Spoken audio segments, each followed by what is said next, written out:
अक्सर आप लोग कार्बन क्रेडिट के बारे में सुनते होंगे। अभी इसकी चर्चा क्यों हो रही है? क्योंकि अभी हाल ही में नेचर जर्नल में पिकासी के एक अध्ययन से पता चलता है कि केवल 16% कार्बन क्रेडिट के परिणाम स्वरूप वास्तविक उत्सर्जन में कमी आती है और जिससे कार्बन बाजारों की प्रभावशीलता पर संदेह उत्पन्न होता है। और देखिए, कार्बन की अगर हम लोग बात करें ना, तो पृथ्वी पर पाए जाने वाले तत्वों में कार्बन या पिंगार एक प्रमुख महत्वपूर्ण तत्व है। और इसका रासायनिक तत्व का संकेत क्या है? सी है। और परमाणु संख्या इसकी 6 आपको 6 देखने को मिलेगी। और चूंकि जलवायु परिवर्तन पर संयुक्त राष्ट्र फ्रेमवर्क कन्वेंशन COP29 के पक्षकारों का 29वें सम्मेलन में नए कार्बन व्यापार तंत्रों को प्राथमिकता दी जा रही है। और इस अध्ययन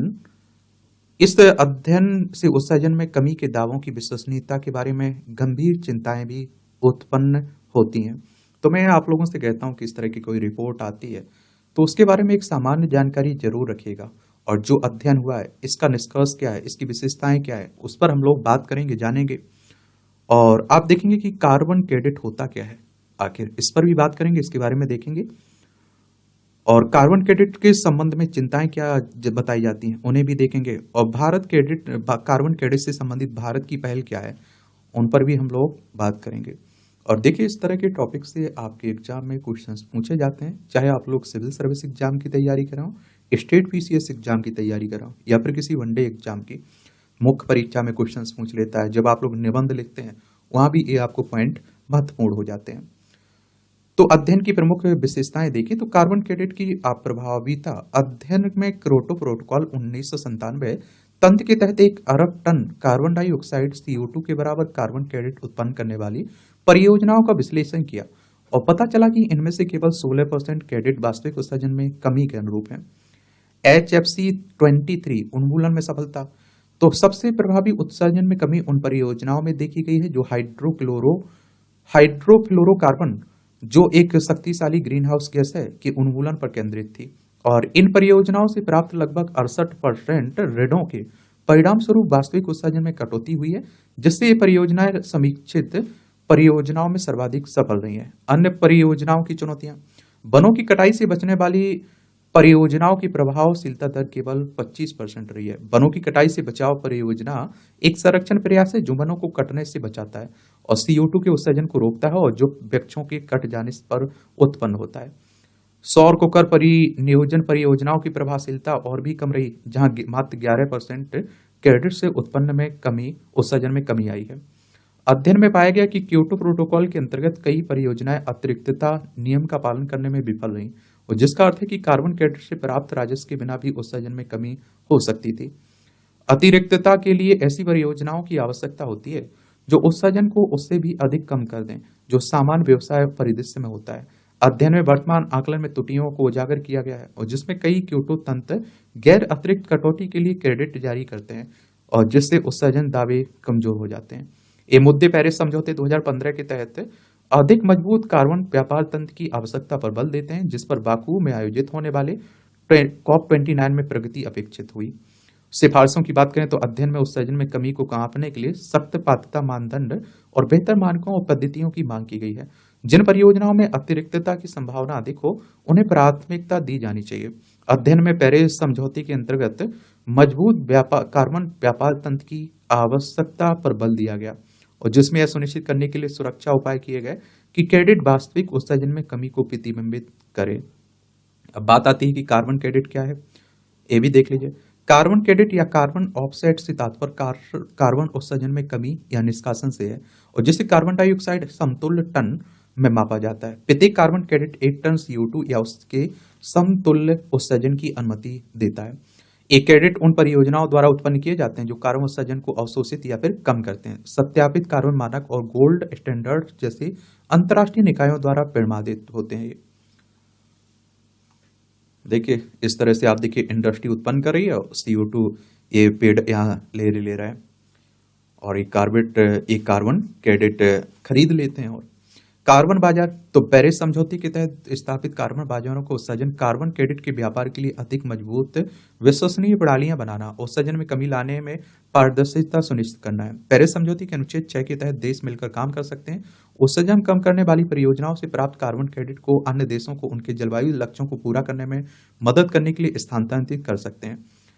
काजा कार्बन बाजार के प्रकार, तो अनुपालन बाजार राष्ट्रीय या क्षेत्रीय उत्सर्जन व्यापार योजनाओं के माध्यम से स्थापित, जहां प्रतिभागियों को विशिष्ट उत्सर्जन न्यूनीकरण लक्ष्यों को पूरा करने के लिए कानूनी रूप से बाध्य किया जाता है। ये बाजार विनियामक ढांचे द्वारा संचालित होते हैं, गैर अनुपालन के लिए दंड लगाते हैं।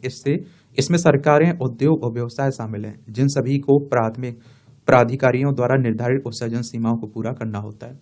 स्वैच्छिक बाजार, स्वैच्छिक कार्बन बाजारों में उत्सर्जन को कम करने की कोई औपचारिक बाध्यता नहीं होती है। कंपनियां शहर या क्षेत्र जैसे प्रतिभागी अपने उत्सर्जन को संतुलित करने तथा जलवायु तटस्थता या शुद्ध शून्य उत्सर्जन जैसे स्थिरता लक्ष्यों को प्राप्त करने के लिए स्वेच्छा से कार्बन व्यापार में संलग्न होते हैं। ऐसा अक्सर कॉरपोरेट सामाजिक उत्तरदायित्व पहल के हिस्से के रूप में या फिर पर्यावरणीय जिम्मेदारी का प्रदर्शन करके बाजार में लाभ हासिल करने के लिए किया जाता है। एक कार्बन क्रेडिट के लाभ क्या है? वन संरक्षण या टिकाऊ भूमि प्रबंधन के उद्देश्य से बनाई गई परियोजना महत्वपूर्ण आवासों, जानवरों और पौधों की प्रजातियों को संरक्षित कर सकती है तथा पारिस्थितिकी तंत्र सेवाओं को बढ़ावा दे सकती है। कार्बन क्रेडिट टिकाऊ परियोजनाओं के वित्त पोषण में भी भूमिका निभा सकती है।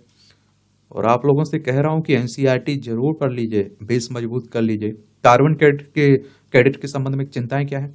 ये अतिरिक्तता का पालन ना करना। कार्बन क्रेडिट केवल उन परियोजनाओं के लिए दिया जाता है जो उत्सर्जन में प्राकृतिक रूप से होने वाली कमी से अधिक कमी हासिल करती हैं। इस अवधारणा को अतिरिक्तता के रूप में जाना जाता है, जो कार्बन क्रेडिट का एक मुख्य सिद्धांत है। स्पष्ट अतिरिक्तता नियमों के अभाव के कारण उन परियोजनाओं को क्रेडिट दिया जाता है जो वैसे भी उत्सर्जन में उतनी ही कमी ला सकती हैं थी, जिससे कार्बन बाजार कम प्रभावी हो जाता। ग्रीन वॉशिंग, तो कुछ कंपनियां अपने परिचालन में कुछ महत्वपूर्ण परिवर्तन किए बिना पर्यावरण के प्रति जिम्मेदार दिखने के लिए कार्बन क्रेडिट का दावा करते हैं। इस प्रथा को ग्रीन वॉशिंग के रूप में जाना जाता है और इससे कार्बन क्रेडिट बाजार की विश्वसनीयता कम हो जाती है तथा उपभोक्ताओं और निवेशकों को वास्तविक पर्यावरणीय प्रभाव के बारे में गुमराह किया जा सकता है। बाजार पारदर्शिता, कार्बन क्रेडिट किस प्रकार उत्पन्न और कारोबार किया जाता है, इसमें पारदर्शिता का अभाव बाजार की वैधता पर संदेह पैदा कर सकते हैं। वास्तविक समय पर निगरानी और स्वतंत्र ऑडिट का अभाव प्रणाली की अखंडता को कमजोर करता है और जिसके परिणाम स्वरूप उत्सर्जन में कमी की दोहरी गणना जैसी समस्याएं उत्पन्न होती हैं।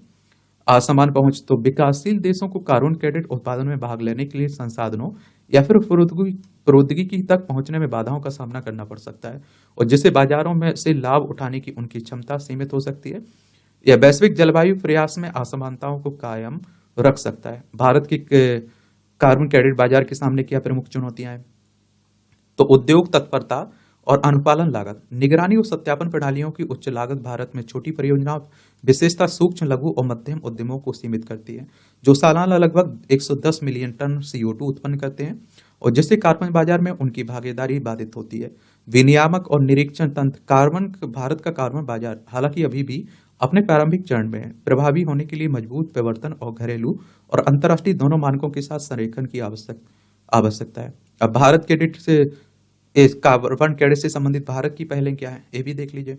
तो राष्ट्रीय स्तर पर निर्धारित योगदान, भारत ने घरेलू कार्बन बाजार की स्थापना को शामिल करने के लिए 2023 में अपने NDC को अद्यतन किया है।